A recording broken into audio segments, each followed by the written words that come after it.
रिश्तेदारी टोड़ण हराम आहे।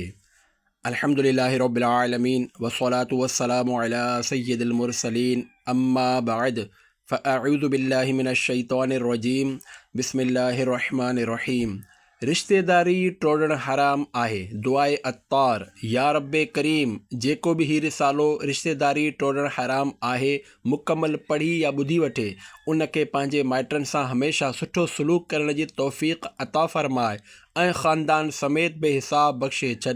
आमीन बिजाए ख़ातमिन नबिय्यीन सल्लल्लाहु अलैहि वसल्लम। दुरूद शरीफ जी फ़ज़ीलत। प्यारे प्यारे आका मक्की मदनी मुस्तफ़ा सल्लल्लाहु अलैहि वसल्लम जो फ़रमाने आलीशान आहे, जंहिं शौक़ ऐं महबत जे करे ॾींहुं ऐं राति में मूं ते टे भेरा दुरूद पाक पढ़ियो। अल्लाह पाक ते हक़ आहे त उन जे उन ॾींहुं ऐं उन राति जा गुनाह बख़्शे छॾे।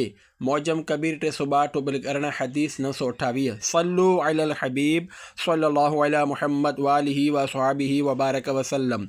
प्यारा प्यारा इस्लामी भाइरो, अॼुकल्ह जंहिंखे ॾिसो रिश्तेदारी टोड़ण में लॻो पियो आहे।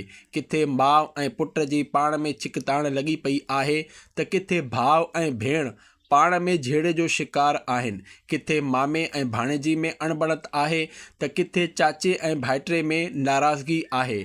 मतिलबु त हर तरफ़ ख़ानदाननि में नाचाकियूं पखिड़ियल आहिनि। पंहिंजे अंदरि सिले रहमी जो जज़्बो वधाइण ऐं पाण खे क़त्अ रहमी खां बचाइण लाइ इबरत सां भरियल हिकु हिकायत मुलाहिज़ा फ़रमायो। रिश्तेदारी टोड़ण जी सज़ा। हिकायत कहाणी। हिकु बुज़ुर्ग रहमतुल्लाहि अलैहि फ़रमाइनि था, हिकु नेक ऐं सालिह अजमी शख़्स मुंहिंजो दोस्त हो जेको मके पाक जे वेझो रहंदो हो।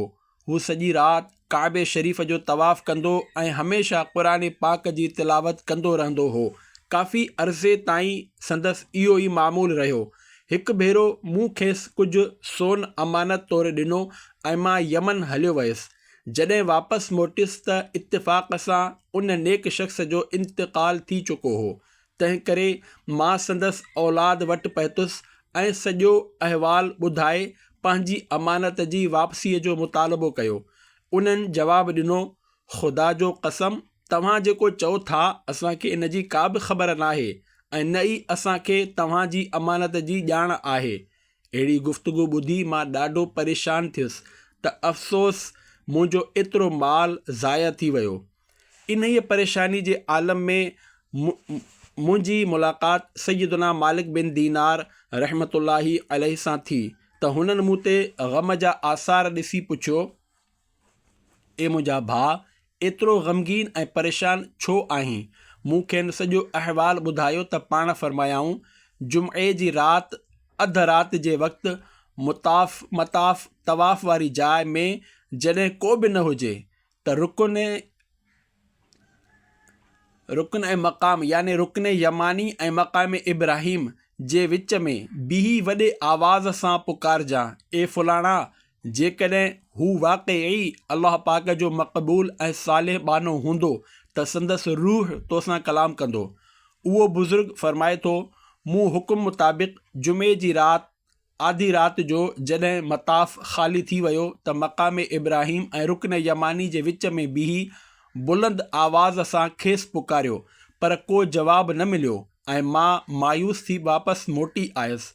सुबुह जो जॾहिं हज़रत मालिक बिन दीनार रहमतुल्लाहि अलैहि खे ॿुधायुमि त मूं पुकारियो पर जवाबु न मिलियो त पाण इन्ना लिल्लाहि व इन्ना इलैहि राजिऊन पढ़ियाऊं ऐं फ़रमायाऊं, अफ़सोस उहो शख़्स नेक माण्हुनि मां न हो।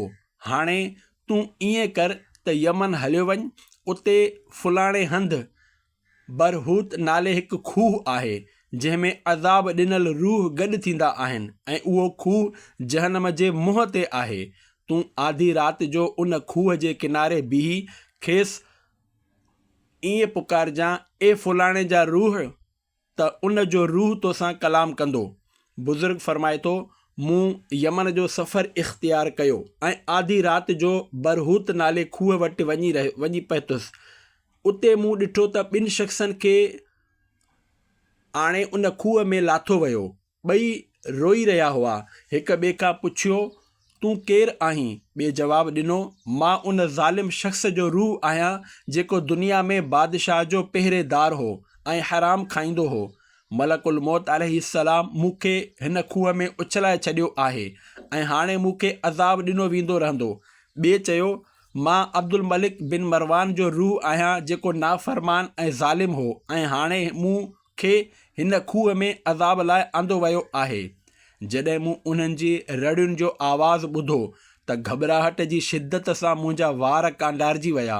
पोइ उन खूह में झाती पाए वॾे आवाज़ सां पुकारियो, ए फुलाणा। त उन शख़्स जो आवाज़ु आयो, लब्बैक, मां हाज़िर आहियां। ऐं हू अहिड़ी हालत में हो जो खेसि अज़ाब ॾेई मारियो पिए वियो। मूं पुछियो, ए मुंहिंजा भाउ, उहा अमानत किथे आहे जेका मूं तो वटि रखराई हुई? हुन जवाबु ॾिनो, उहा अमानत फिलाणे हंधि फिलाणी ॾाकण जे हेठियां पूरियल आहे। पोइ मूं पुछियो, ए मुंहिंजा भाउ, कहिड़े गुनाह सबबि तोखे बदबख़्तनि जे मक़ाम ते आंदो वियो? हुन वराणियो, मुंहिंजी भेण जे करे, छो त मुंहिंजी हिकु ग़रीब भेण मूंखां परे अजम जे सरज़मीन ते रहंदी हुई। मां उन जी परवाह करण बग़ैर अल्लाह जी इबादत में मशग़ूल थी वियुसि ऐं मके पाक में रहणु लॻुसि।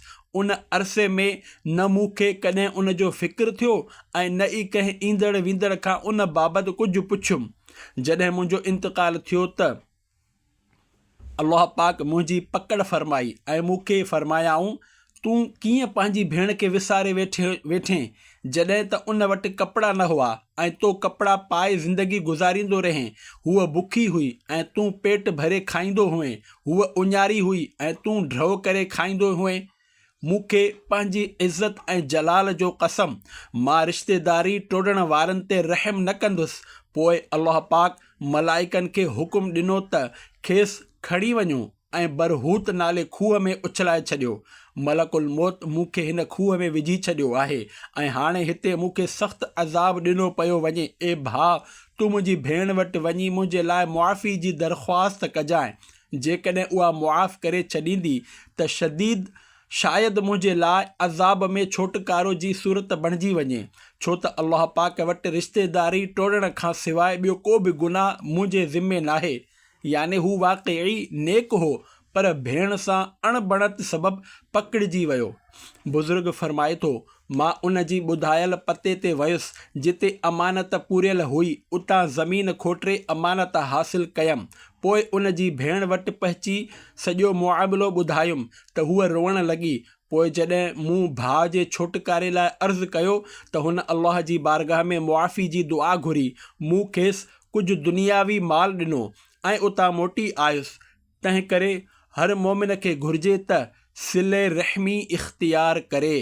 क़ुरतुल अयून मअ रोज़ुल फ़ाइक़, सफ़ो 401। प्यारा प्यारा इस्लामी भाइरो, हिन वाक़े मां असांखे इबरत जो दर्स मिले थो।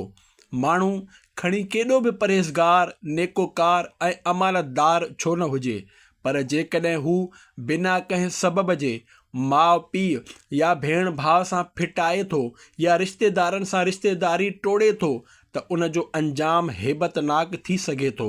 अॼुकल्ह को माउ सां नथो ठहे त को पीउ सां, को भेण सां फिटायो वेठो आहे त को भाउ सां। जेकॾहिं कंहिं जाइज़ शरई सबब जे करे नाराज़गी आहे त उन में हर्ज नाहे। मिसाल तौरु वालिदेन पुट खां इन करे नाराज़ आहिनि जो हुन ॾाढ़ी छो रखी आहे त अहिड़ी सूरत में वालिदेन जो नाजाइज़ मुतालबो पूरो न कयो वेंदो।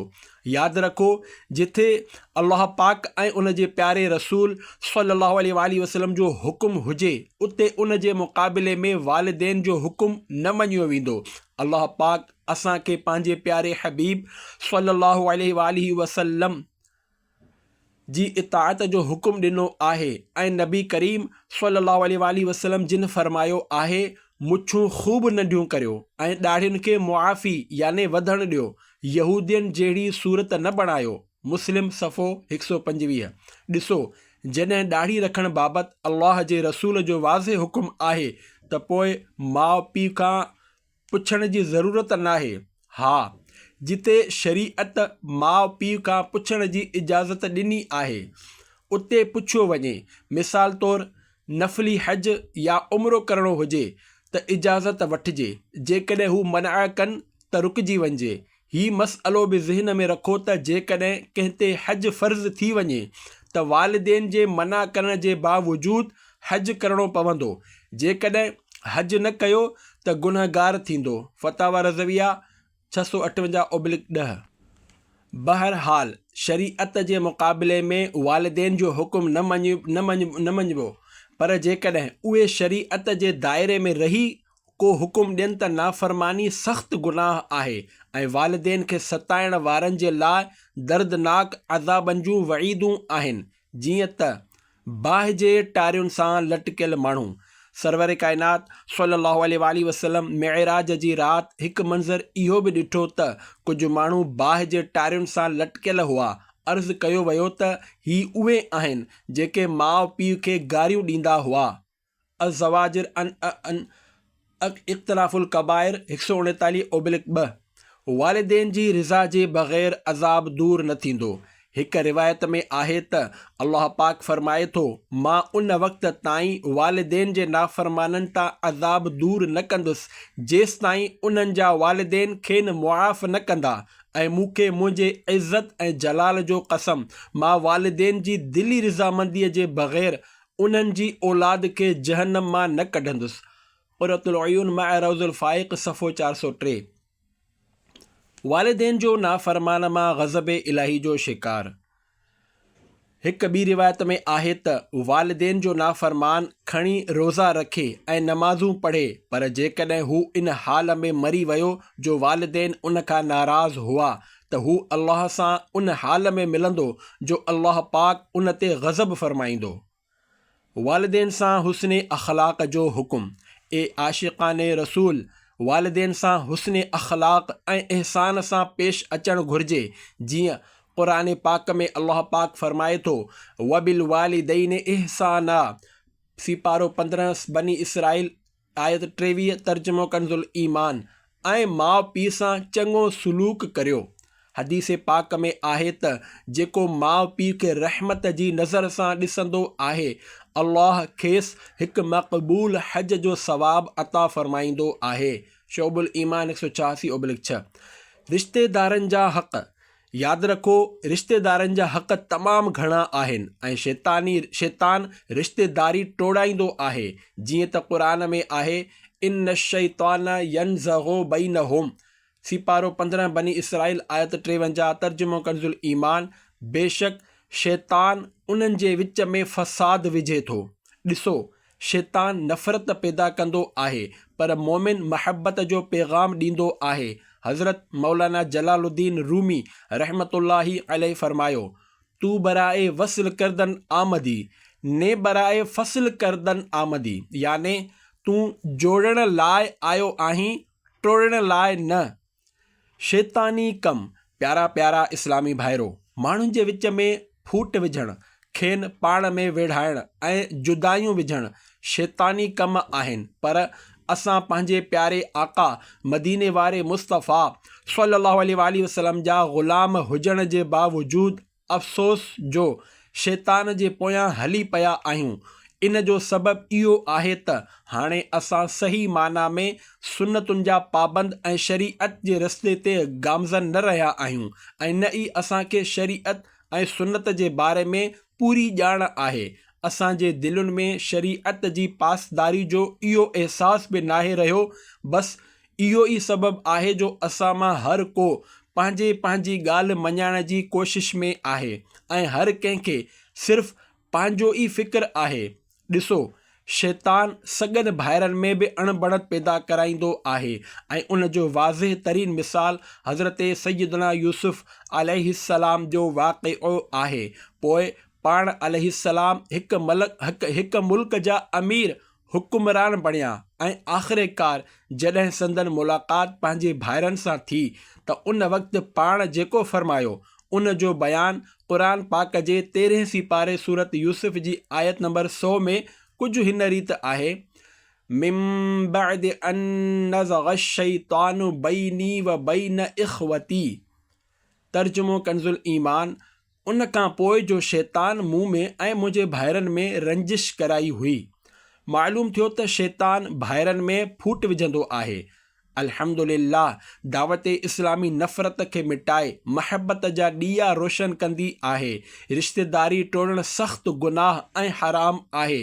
अचो दावत इस्लामी जे दीनी माहौल सां वाबस्ता थी वञो। मदनी चराग़ रोशन आहे, इन मां रोशनी हासिल कयो ऐं पोइ उन रोशनीअ सां पंहिंजी दुनिया, क़ब्र ऐं आख़िरत खे चमकायो। ए आशिक़ाने रसूल, रिश्तेदारियूं ख़तमु करणु, मिटी माइटी टोड़णु तमामु सख़्तु गुनाह ऐं हराम आहे ऐं अहादीसे मुबारका में इन जूं केतिरियूं ई वईदूं आयूं आहिनि। इबरत हासिल करण लाइ कुझु वईदूं पेशे ख़िदमत आहिनि। बारगाहे इलाहीअ में क़राबत रिश्तेदारीअ जो अर्ज़। हज़रत अबू हुरैरा रज़ियल्लाहु अन्हु खां रिवायत आहे त रसूलुल्लाह सल्लल्लाहु अलैहि वसल्लम जिन फरमायो, जॾहिं अल्लाह मख़लूक़ पैदा करे चुको त क़राबत रिश्तेदारीअ अर्ज़ु कयो, ए मौला, मां रिश्तेदारी टोड़ण खां तुंहिंजी पनाह घुरां थी। अल्लाह फरमायो, छा तूं इन ते राज़ी नाहीं त जंहिं तोखे जोड़ियो मां उन खे जोड़ींदुसि ऐं जंहिं तोसां नातो टोड़ियो मां बि उन सां नातो टोड़े छॾींदुसि। रिश्तेदारीअ अर्ज़ु कयो, ए अल्लाह, मां इन ते राज़ी आहियां। ही बयानु फरमाइण खां पोइ पाण करीम सल्लल्लाहु अलैहि वसल्लम ही आयत पढ़ी, फ़हल असैतुम इन तवल्लैतुम अन तुफ़्सिदू फ़िल अर्दि व तुक़त्तिऊ अरहामकुम। तर्जुमो कंज़ुल इरफ़ान। पोइ छा तव्हां जा इहे लक्षण आहिनि जो जेकॾहिं तव्हांखे हुकूमत मिली त तव्हां ज़मीन में फ़साद पखेड़ियो ऐं पंहिंजा रिश्ता कटे छॾियो। बुख़ारी 97/4 हदीस 5987। मफ़हूमन सूरह मुहम्मद आयत नंबर 22। ए पंहिंजे पीउ माउ खां नाराज़ थियण वारो, ए पंहिंजे भाइरनि सां विढ़ण वारो, ए पंहिंजे भेनरुनि सां रिश्तो टोड़ण वारो, ए पंहिंजे मासियुनि, मामनि ऐं चाचनि सां ताल्लुक़ ख़तमु करण वारो, अल्लाह पाक जे सचे कलाम ते चङी तरह गौर कयो त अल्लाह पाक रिश्तेदारी ख़तमु करण वारनि ते केतिरे क़दुरु ग़ज़बनाक नाराज़ आहे। यादि रखो, रिश्तेदारियूं टोड़णु तमामु सख़्तु गुनाह आहे। तंहिं करे जेकॾहिं कंहिंजे पीउ माउ या भेण भाइरनि सां रिश्तेदारी टुटल हुजे त खेसि घुरिजे त बिना देर इन सिलसिले खे ख़तमु करे ऐं इन्हनि सां सुलह करे वठे। दुनिया ऐं आख़िरत में अज़ाब। ताजदारे मदीना सल्लल्लाहु अलैहि वसल्लम जिन फरमायो, बग़ावत ऐं क़त्अ रहमी रिश्तेदारी टोड़णु ॿ अहिड़ा गुनाह आहिनि जिन ते दुनिया ऐं आख़िरत में अज़ाब ॾिनो वेंदो आहे।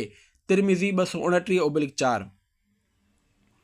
जन्नत खां महरूमी। हिकु रिवायत में आहे, रिश्तेदारी टोड़ण वारो जन्नत में न वेंदो। मुस्लिम सफ़ो 1062। महरूम माण्हू। नबी करीम सल्लल्लाहु अलैहि वसल्लम जिन फरमायो, जिब्राईल अमीन अलैहिस्सलाम शाबान जी 15वीं राति मूं वटि आया ऐं चयाऊं त अॼोकी राति अल्लाह बनी कल्ब जे ॿकिरियुनि जे वारनि बराबरि गुनहगारनि खे बख़्शे छॾींदो आहे, पर मुशरिक, कीनो, बुग़्ज़ ऐं दुश्मनी रखंदड़, रिश्तेदारी टोड़ींदड़, तकब्बुर सां पंहिंजी गोॾ गिहलींदड़, वालिदैन जे नाफ़रमान ऐं शराबी खे नाहे बख़्शींदो। शाअबुल ईमान 384/3 हदीस 38-37। रिश्तेदारी टोड़ींदड़ असांजी मजलिस में न वेहे। हिकु भेरे प्यारे प्यारे आका मक्की मदनी मुस्तफ़ा सल्लल्लाहु अलैहि वसल्लम जी बारगाह में कुझु माण्हू हाज़िर हुआ त पाण सॻोरन सल्लल्लाहु अलैहि वसल्लम जिन इरशाद फरमायो, रिश्तेदारी टोड़ींदड़ असांजी मजलिस में न वेहे। इहो ॿुधी हिकु नौजवान उतां उथियो ऐं पंहिंजी मासी जे घर हलियो वियो, छो त संदसि पंहिंजी मासी सां को झेड़ो हो। हिन वञी मुआफ़ी वरिती ऐं ॿिन्ही हिक ॿिए खे मुआफ़ करे छॾियो। उन खां पोइ उहो नौजवान ॿीहर नबी करीम सल्लल्लाहु अलैहि वसल्लम जिन जी महफ़िल में अची वेठो त पाण सॻोरन सल्लल्लाहु अलैहि वसल्लम जिन फरमायो, उन क़ौम ते अल्लाह पाक जी रहमत नाज़िल नाहे थींदी जंहिं में रिश्तेदारी टोड़ण वारो मौजूदु हुजे। अज़वाजिर अन इक़्तिराफ़ुल कबाइर 153/2। प्यारा प्यारा इस्लामी भाइरो, अॻे रिश्तेदारी टोड़ण जो सिलसिलो तमामु घटि हूंदो हो, पर अॼुकल्ह हालात इन जे बिल्कुलु उबतड़ आहिनि। हाणे शायदि ई को अहिड़ो हूंदो जंहिंजी कंहिं माइट सां नाराज़गी न हुजे, न त आम तौर ते असां मां अक्सर जे माइटनि सां नाराज़गी हूंदी आहे। इहो ई सबबु आहे जो अॼु मुसलमान तरह तरह जे मसइलनि जो शिकार आहिनि, पर रिश्तेदारी ॻंढण बदिरां ॿीण सां गिला शिकवा कंदे नज़र ईंदा आहिनि त साईं असां जूं दुआऊं क़बूल नथियूं थियनि। ख़बर नाहे कहिड़ी ख़ता थी वई आहे जो असांजे घर मां बीमारी नथी वञे। ख़बर नाहे कहिड़ो गुनाह थी वियो आहे जो तंगदस्ती दूरि नथी थिए। असां बुज़ुर्गनि खां दुआऊं करायूं, वॾनि वॾनि मज़ारुनि ते हाज़िर थियासीं, वॾा वॾा वज़ीफ़ा कयासीं, पर असांजा मसइला हल न थिया वग़ैरह वग़ैरह। ॾिसो, अल्लाह पाक जे प्यारे हबीब सल्लल्लाहु अलैहि वसल्लम जिन फरमायो, जंहिं क़ौम में रिश्तेदारी टोड़ींदड़ मौजूदु हूंदो आहे उन ते अल्लाह पाक जी रहमत नाज़िल नाहे थींदी। जॾहिं असां बिना कंहिं शरई इजाज़त जे रिश्तेदारियूं ख़तमु कंदासीं त असां ते रहमत कीअं नाज़िल थींदी? असां जूं दुआऊं कीअं क़बूल थी सघंदियूं? असांजा मसइला हल कीअं थींदा? अल्लाह पाक जी रहमत माणण लाइ असांखे पंहिंजे माइटनि सां जोड़ पैदा करणो पवंदो ऐं चङीअ रीति ग़ौर करणो पवंदो त कंहिं सां असांजी नाराज़गी हली रही आहे। पोइ जंहिंसां बि नाराज़गी हुजे उन सां सुलह करणी पवंदी। जेकॾहिं असां पंहिंजे तरफ़ां सुलह जी पूरी कोशिशि करे वरिती पर साम्हूं वारो नथो मञे त इहा मजबूरीअ जी सूरत आहे। मुआफ़ी तलाफ़ी करण वक़्तु आकड़ ऐं धमकी वारो अंदाज़ इख़्तियार न कयो।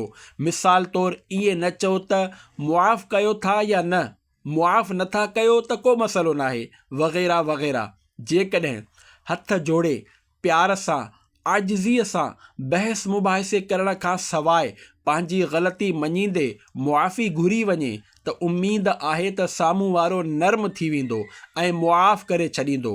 ऐं जेकॾहिं मुआफ़ी घुरण वक़्तु पुराणियूं ॻाल्हियूं दोहिराइण शुरू कयूं या ॻाल्हि जी तह ताईं वञी घणे बहसबाज़ी कई वञे, मिसाल तौरु साम्हूं वारे सां अहिड़ियूं ॻाल्हियूं कयूं वञनि त जेकॾहिं असां फुलाणी ॻाल्हि चई हुई त तव्हां बि त फुलाणी ॻाल्हि चई हुई, या तव्हां असांखे पंहिंजे घर जी तक़रीब में बेदिलीअ सां दावत ॾिनी हुई ऐं घुराइण लाइ कंहिंखे मोकिलियो बि न हो ऐं न ई असांजो इंतज़ारु कयो हो, या तव्हां फुलाणी जाइ ते असांखे छिड़बियो हो वग़ैरह वग़ैरह। यादि रखो, जेकॾहिं सुलह करण वक़्तु अहिड़ियूं शिकायतूं करणु लॻंदव त हरगिज़ सुलह न थी सघंदी। ए आशिक़ाने रसूल, रिश्तेदारी टोड़ण जूं ॿ वधीक वईदूं मुलाहिज़ा करियो। जीअं त रिश्तेदारी टोड़ींदड़ असांजी महफ़िल मां उथी वञे। हिकु भेरे हज़रत अबू हुरैरा रज़ियल्लाहु अन्हु नबी करीम सल्लल्लाहु अलैहि वसल्लम जिन जूं हदीसूं ॿुधाए रहिया हुआ त पाण फरमायाऊं, हर क़ातिअ रहम, रिश्तेदारी टोड़ण वारो असांजी महफ़िल मां उथी वञे। इहो ॿुधी हिकु नौजवान उथियो ऐं पंहिंजी पुफीअ जे घर वियो, जंहिंसां संदसि 2 सालनि खां जहिड़ो हलंदड़ हो। जॾहिं ॿई हिक ॿिए सां राज़ी थी विया त उन जवान खे पुफीअ चयो, तूं वञी उन जो सबबु पुछ त आख़िर ईअं छो थियो, याने सैयदना अबू हुरैरा रज़ियल्लाहु अन्हु जी इन ऐलान जी कहिड़ी हिकमत आहे। हज़रत अबू हुरैरा रज़ियल्लाहु अन्हु फरमायो, मूं हुज़ूर सल्लल्लाहु अलैहि वसल्लम जिन खां ॿुधो आहे त पाण फरमायाऊं, जंहिं क़ौम में क़ातिअ रहम याने रिश्तेदारी टोड़ण वारो हुजे उन ते अल्लाह पाक जी रहमत जो नुज़ूल नाहे थींदो। रिश्तेदारी टोड़ण वारे जी मौजूदगीअ में रहमत नाज़िल नाहे थींदी। सैयदना अअमश रज़ियल्लाहु अन्हु खां रिवायत आहे त हिकु सुबुह हज़रत इब्न मसऊद रज़ियल्लाहु अन्हु महफ़िल में तशरीफ़ फरमा हुआ त पाण माण्हुनि खे मुख़ातिब थी फरमायो, अहिड़ो शख़्स जेको कंहिंसां रिश्तेदारी टोड़े वेठो हुजे, मां उनखे अल्लाह जो कसम थो ॾियां त हू असांजी हिन मजलिस मां हलियो वञे त जीअं असां अल्लाह पाक खां मग़फ़िरत जी दुआ घुरूं, छो त जेसिताईं हू वेठो हूंदो तेसिताईं असां ते अल्लाह पाक जी रहमत जा दरवाज़ा बंदि रहंदा। मुअज्जम कबीर 158/9 हदीस 8793। याने जेकॾहिं हू हिते मौजूदु रहंदो त असांजी दुआ क़बूल न थींदी।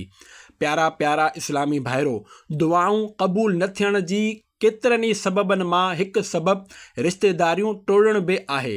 अॼुकल्ह केतिरा ई माण्हू रिश्तेदारी ख़तमु करे वेठा आहिनि ऐं खेनि इन जो को अहसासु ई नाहे, बल्कि सभ खां वॾो ज़ुल्म ही आहे त मुआशिरे में इन खे गुनाह ई नथो सम्झो वञे।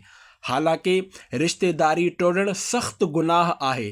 के माण्हू नमाज़ूं पढ़ंदा आहिनि, नफ़ली रोज़ा रखंदा आहिनि, तहजुद पढ़ंदा आहिनि, क़ुरान पाक जी तिलावत कंदा आहिनि, चहिरे ते ॾाढ़ी मुबारक ऐं मथे ते इमामो शरीफ़ सजाईंदा ऐं ज़ुल्फ़ूं रखंदा आहिनि, पर इन्हनि ख़ानदान में वॾी वेड़ लॻाए रखी हूंदी आहे। अहिड़ी तरह कुझु माण्हू पंहिंजे माउ पीउ जे साम्हूं तूं मां कंदे आर शर्म महसूसु न कंदा आहिनि। माउ जे अखियुनि में अखियूं विझी ॻाल्हाईंदे खेनि शर्म नाहे ईंदो।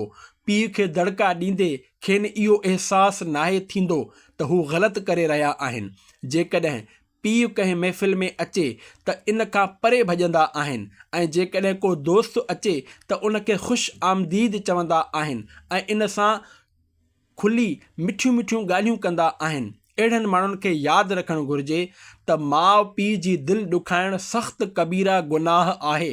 आशिक़ान रसूल जी दीनी तंज़ीम दावत इस्लामी जे सुनतुनि भरे इज्तिमा में शिरकत कंदड़ कुझु माण्हू जॾहिं वालिदैन सां अहिड़ो रवैयो इख़्तियार कंदा आहिनि त हू गुनहगार थियण सां गॾोगॾु दावत इस्लामी वारनि खे बुरो भलो चवराइण जो सबबु बि बणिजंदा आहिनि। जेकॾहिं तव्हां कल्ह ताईं माउ सां तूं चई ॻाल्हाईंदा हुआ त हाणे अव्हां चई ॻाल्हाइणु शुरू कयो। ॾिसो, तूं जी जॻह ते अव्हां चवण सां न त ज़बान ते छाला थींदा ऐं न ई का देरि लॻंदी आहे। जिते दोस्त खे मुतासिर करण लाइ अव्हां जनाब चई जाली अख़लाक़ जो मुज़ाहिरो कयो वेंदो आहे, उते जेकॾहिं माउ सां अव्हां चई ॻाल्हायो वञे त उन जी दिलि ख़ुशि थी वेंदी। आशिक़ान रसूल जी दीनी तंज़ीम दावत इस्लामी जे सुनतुनि भरियलु इज्तिमाअनि में शिरकत करण वारा इस्लामी भाइर जेकॾहिं घर में अदब वारो अंदाज़ इख़्तियार कंदा त संदन वालिदा दावत इस्लामी जे दीनी माहौल मां मुतासिर थींदी ऐं ॿियनि खे चवंदी त मुंहिंजो पुटु सुठी जॻह ते वेंदो आहे, छो त पहिरियां हू मूंसां तूं चई ॻाल्हाईंदो हो ऐं हाणे अव्हां चई ॻाल्हाए थो। पहिरियां जॾहिं मां खेसि कंहिं कम लाइ सॾींदी हुयसि त चवंदो हो हा अचां थो ऐं हाणे जी अमड़ इजो हाज़िर थियां थो। जहिड़नि अदबनि वारनि लफ़्ज़नि सां जवाबु ॾींदो आहे। ॾिसो, जॾहिं माउ सुनतुनि भरे इज्तिमा में शिरकत करण वारे पुट जो हुस्न अख़लाक़ ऐं ॻाल्हाइण जो बहितरीन अंदाज़ ॾिसंदी त हूअ पंहिंजे ॿिए पुट खे चवंदी, पुट जॾहिं खां तुंहिंजो भाउ दावत इस्लामी जे सुनतुनि भरे इज्तिमा में वञणु लॻो आहे, माशा अल्लाह सुठे सलीक़े सां ॻाल्हाए थो, तंहिं करे हाणे तूं बि शरीक थींदो कर। बहरहाल जेकॾहिं घर में हुस्न अख़लाक़ इख़्तियार कयो वञे त इंशा अल्लाहुल करीम घर जो माहौल सुठो थी वेंदो ऐं केतिरियूं ई मुश्किलातूं हल थी वेंदियूं। औलाद खे दीनी माहौल खां परे रखण जो हिकु सबबु, कुझु जज़्बाती इस्लामी भाइर जॾहिं कुझु सुनतूं सिखी वठंदा आहिनि त ज़बरदस्ती पंहिंजी माउ पीउ खां उन्हनि ते अमल करण जी कोशिशि कंदा आहिनि। कॾहिं कॾहिं इन करे बि वालिदैन पंहिंजी औलाद खे दावत इस्लामी जे दीनी माहौल खां परे रखंदा आहिनि। अहिड़नि इस्लामी भाइरनि खे अर्ज़ु आहे त ॾिसो, कंहिं ॻाल्हि ते अमल करण जो ज़हन आहिस्ते आहिस्ते ठहंदो आहे। तव्हां एतिरो अरसो इज्तिमा में ईंदा रहिया ऐं मुबल्लिग़ आयतूं ऐं हदीसूं ॿुधाए तव्हांखे सम्झाईंदा रहिया, पोइ वञी किथे आहिस्ता आहिस्ता सुनतुनि ते अमल करण जो तव्हांजो ज़हन ठहियो। हाणे जेकॾहिं तव्हां हिकदमि पंहिंजे माउ पीउ खां सुनतुनि ते अमल करण जो मुतालबो कंदव त हू ईअं न करे सघंदा। जेकॾहिं तव्हां माउ पीउ खे कुझु सम्झाइणु चाहियो था त उन जो बहितरीनु तरीक़ो ही आहे त तव्हां उन्हनि खे ऑडियो या वीडियो सुनतुनि भरिया बयान ॿुधायो ऐं ॾेखारियो। इन सां गॾोगॾु कंहिं नेक कम खे वालिदैन ते मुड़ण बदिरां उन ते पाण अमल कंदा रहो। संदन साम्हूं चिड़चिड़ाइप जो मुज़ाहिरो करण खां बचो ऐं खेनि हरगिज़ न छिड़बियो। जेकॾहिं अॻे घर जा कमकार घटि कंदा हुआ त दावत इस्लामी जे दीनी माहौल सां वाबस्ता थियण खां पोइ उहे कम वधीक करणु शुरू करे ॾियो। इंशा अल्लाह माउ पीउ तव्हां मां ख़ुशि थींदा, घर जो माहौल सुठो थींदो अल्लाह पाक ऐं उन जो प्यारो रसूल सल्लल्लाहु अलैहि वसल्लम राज़ी थींदा ऐं तव्हां दीन जी ख़िदमत वधीक बहितर नमूने अंजाम ॾियण वारा बणिजी वेंदव। जेकॾहिं माउ पीउ चवनि पुट राति जो 12 वॻे ताईं घर अची वञिजांइ त तव्हां 11:30 वॻे ताईं घर पहुची वञो ऐं जल्द सुम्ही पओ। इन जी बरकत सां इंशा अल्लाहुल करीम फज्र जी नमाज़ लाइ तव्हांजी अखि खुली वेंदी ऐं जेकॾहिं तहजुद पढ़णु चाहींदव त उथण में आसानी थींदी। गॾोगॾु सुबुह जो कमकार में बि चुस्ती रहंदी। ॾिसो, जेकॾहिं तव्हां राति जो 2 वॻे ताईं हेॾां होॾां होटलुनि ते कचहरियूं कंदा रहंदव ऐं घर वारनि खे चवंदा त असीं दावत इस्लामी जे दीनी कमनि में मसरूफ़ हुजण करे देरि सां घर अचूं था, त अहिड़े अमल सां घर वारा दावत इस्लामी खे बुरो भलो चवंदा।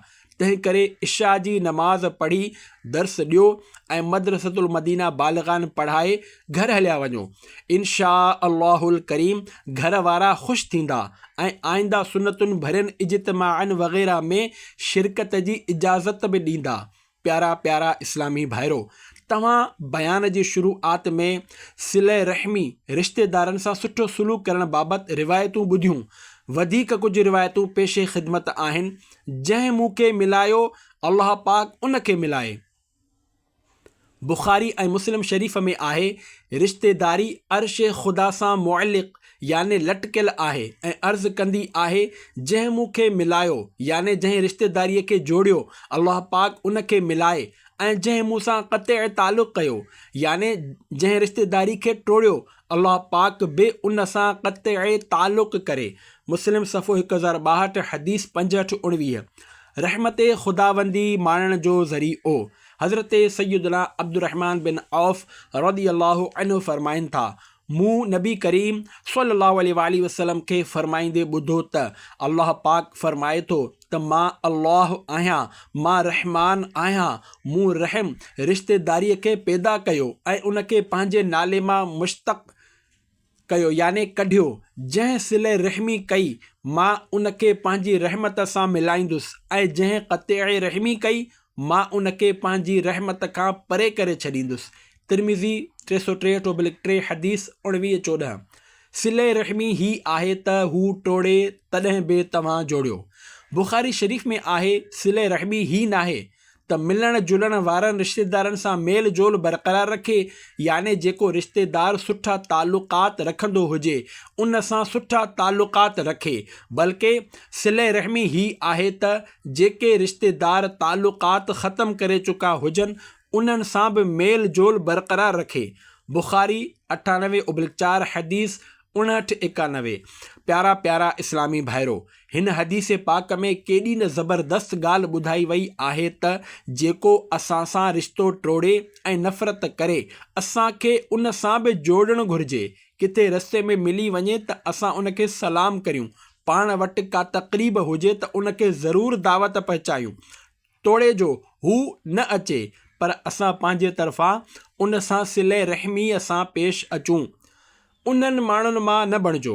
तिरमिज़ी शरीफ़ जी हदीस पाक में आहे, उन्हनि माण्हुनि मां न थिजो जेके चवंदा आहिनि त जेकॾहिं माण्हू असां सां भलाई कंदा त असीं बि उन्हनि सां भलाई कंदासीं, ऐं जेकॾहिं हू ज़्यादती कंदा त असीं बि ज़्यादती कंदासीं।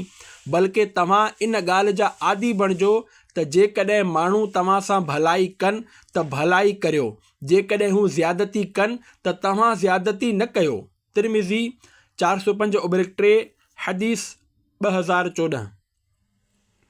ए आशिक़ाने रसूल, हिन हदीस पाक मां ख़बर पई त असांखे सिर जो जवाबु पत्थर सां न ॾियणु घुरिजे, बल्कि रिश्तेदार असां सां चाहे केतिरो बि बुरो सलूक कनि असांखे पंहिंजे तरफ़ां हुस्न सलूक जो दरवाज़ो बंदि न करणु घुरिजे। कंहिं छा त ख़ूब चयो आहे, वो जफ़ा करते रहे हम वफ़ा करते रहे, अपने अपने फ़र्ज़ को दोनों अदा करते रहे। अल्लाह पाक तुंहिंजो हामी ऐं नासिर हूंदो। हिकु शख़्स बारगाह रिसालत सल्लल्लाहु अलैहि वसल्लम में अर्ज़ु कयो, या रसूल अल्लाह सल्लल्लाहु अलैहि वसल्लम, मां रिश्तेदारनि सां ताल्लुक़ जोड़ींदो आहियां, पर हू मूंखां ताल्लुक़ टोड़ींदा आहिनि। मां उन्हनि सां भलाई कंदो आहियां, हू मूंसां बुराई कंदा आहिनि। मां उन्हनि सां नरमी ऐं हिल्म व बुर्दबारीअ जो सलूक कंदो आहियां, पर हू मूंखे कंहिं खाते में ई नथा आणनि। प्यारे आका मदीने वारे मुस्तफ़ा सल्लल्लाहु अलैहि वसल्लम जिन फरमायो, जेकॾहिं तुंहिंजूं ॻाल्हियूं सचियूं आहिनि त तो हिकु ॾोराहो पंधु ते करे वरितो, ऐं जेसिताईं तूं पंहिंजी इन आदत ते क़ाइमु रहंदे त अल्लाह पाक तुंहिंजो हामी ऐं नासिर हूंदो। मुस्लिम सफ़ो 1062 हदीस 65-25। सभ खां बहितरीनु सदक़ो। हिकु हदीस पाक में आहे, सभ खां बहितरीनु सदक़ो कीना परवर याने दुश्मनी रखण वारे रिश्तेदार खे कुझु ॾियणु आहे। मुस्तदरिक 27/2 हदीस 15-15। प्यारा प्यारा इस्लामी भाइरो, ख़बर पई त जेको रिश्तेदार असां सां नफ़रत कंदो आहे उन खे कुझु अता करण जो सभ खां बहितरीनु सदक़ो आहे, पर असीं त उन खे नवाज़ींदा आहियूं जेको असांजी तारीफ़ ऐं ख़ुशामद करे, ऐं जेको असांजी तौहीन कंदो या मज़ाक़ उॾाईंदो हुजे उन खां मुंहुं मोड़ींदा आहियूं। क़यामत जे ॾींहुं हिसाब में आसानी। प्यारे प्यारे आका मक्की मदनी मुस्तफ़ा सल्लल्लाहु अलैहि वसल्लम जिन फरमायो, जंहिंमें 3 सिफ़तूं हूंदियूं, क़यामत जे ॾींहुं उन जो हिसाब इंतिहाई आसान थींदो ऐं उन जो ठिकाणो जन्नत हूंदो। सहाबाए किराम रज़ियल्लाहु अन्हुम अर्ज़ु कयो, या रसूल अल्लाह सल्लल्लाहु अलैहि वसल्लम, उहे 3 सिफ़तूं कहिड़ियूं आहिनि? फरमायो, जेको तोखे महरूम रखे तूं उन खे ॾींदो रह, जेको तोखां ताल्लुक़ टोड़े तूं उन सां जोड़ींदो रह, ऐं जेको तो ते ज़ुल्म करे तूं उन खे मुआफ़ कंदो रह। मुस्तदरिक 362/3 हदीस 39-68। प्यारा प्यारा इस्लामी भाइरो, रिश्तेदारी टोड़णु हराम आहे। जेकॾहिं को रिश्तेदार असां खां ताल्लुक़ टोड़े तॾहिं बि असांखे इहो ई हुकुम आहे त असां उन सां ताल्लुक़ जोड़ियूं। जेकॾहिं असां कोशिश जे बावजूदु पंहिंजी ज़िंदगीअ में कंहिं टुटल रिश्ते खे जोड़ण में नाकाम रहिजी वियासीं त असांजी महिनत ज़ाया न थींदी, छो त ईअं करण सां असां अल्लाह पाक ऐं उन जे प्यारे हबीब सल्लल्लाहु अलैहि वसल्लम असां खां राज़ी थी वेंदा, ऐं इहो ई असांजी ज़िंदगीअ जो मक़सदु आहे। यादि रखो, तोड़े जो सॼो ज़मानो असां खां रुसी वञे, पर जेकॾहिं रब्बे करीम राज़ी थी वियो त ख़बर ख़ैर ई ख़ैर आहे। जेकॾहिं कंहिं रिश्तेदार सां ताल्लुक़ रखिणो हुजे त महज़ अल्लाह पाक जी रिज़ा लाइ रखियो वञे, ऐं जेकॾहिं कंहिं रिश्तेदार में का ख़राबी हुजे त उन जी सोबत खां बचो, उन जे बुरे फ़ेल खां नफ़रत कयो, ऐं उन में जेका बुराई आहे सिर्फ़ु उन खे ई बुरो सम्झो, पर उन जी ज़ात सां दुश्मनी पैदा न कयो। मिसाल तौरु, को ॾाढ़ी कटराईंदो आहे त उन जी ॾाढ़ी कटराइण खे बुरो सम्झो, पर पंहिंजे दिलि में उन जी ज़ात बाबति बुग़्ज़ ऐं कीनो न रखो। पर वेझो अज़ीज़ या रिश्तेदार हुजण करे उन जे अहिड़ी महबत ॿिए दिलि में न हुजे जो उन जो ॾाढ़ी कटराइण वारो फ़ेल सुठो लॻे। अहिड़ी तरह जेकॾहिं को रिश्तेदार रिश्वत वठंदो आहे या व्याज खाईंदो आहे या फिल्मूं ड्रामा ॾिसंदो आहे त असां उन जे इन्हनि अमलनि खे बुरो सम्झूं, पर दिलि में उन बाबति बुग़्ज़ ऐं कीनो न पालियूं। अॼुकल्ह घणा माण्हू पंहिंजी ज़ात जे ख़ातिर ॿियनि सां बुग़्ज़ ऐं कीनो रखंदा आहिनि ऐं विढ़ंदा झगड़ो कंदा आहिनि, न कि कंहिं गुनाह जे सबबु। मिसाल तौरु, को कंहिं सां उन करे नफ़रत नथो करे त हू नमाज़ नथो पढ़े या फिल्मूं ड्रामा ॾिसे थो, बल्कि इन करे नफ़रत करे थो त विढ़े थो, उन संदसि ॻाल्हि न मञी हुई, या सभिनी जे साम्हूं खेसि छिड़बियो हो, या कंहिं तक़रीब जी दावत ॾिनी हुई वग़ैरह।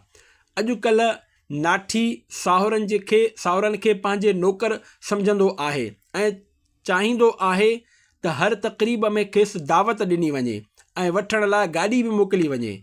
ॿी सूरत में अचण में नख़रा कंदो आहे या वरी ईंदो ई नाहे। ईअं रिश्तेदारियुनि में नख़रा पैदा थी वेंदा आहिनि ऐं उन नख़रनि जे करे ख़ानदान जा ख़ानदान उजड़ी वेंदा आहिनि। अल्लाह पाक असांजे हाल ते रहम फरमाए ऐं असांखे पंहिंजे रिश्तेदारनि सां सिले रहमीअ सां पेश अचण जी तौफ़ीक़ अता फरमाए। आमीन बिजाह ख़ातमिन नबिय्यीन सल्लल्लाहु अलैहि वसल्लम।